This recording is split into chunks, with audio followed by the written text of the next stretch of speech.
Hej, velkommen til nyhederne.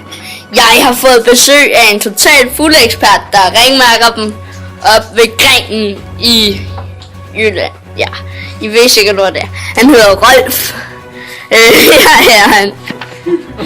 Hvad der være? Det siger du ikke engang til. Hører du?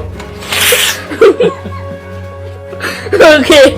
Var det svar på første spørgsmål? Jeg har lige nogle spørgsmål til dig, Rolf. Okay, meget over det altså. Nej, du skal da bare læse dem op. Giv mig de spørgsmål.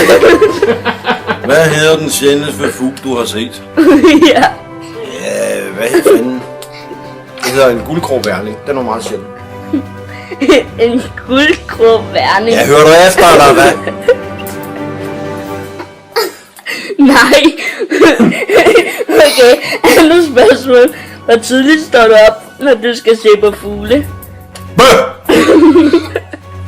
Som kvart over 2 nogle gange. Når jeg skal ringe med. Det er tidligt. Med Sankt Hans. Okay, sidste spørgsmål. Færdig. Ja, det håber jeg fandme også, der. Hvornår kommer de første fugle cirka om morgenen? Sådan hver tid. De trækker hele natten. Okay. Man kan bare ikke se. Så det er lige når det er lyst. Okay. Men du kan også se nogen med lygter om natten.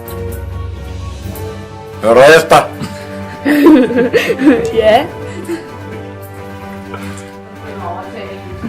Så farvel. Hold nu.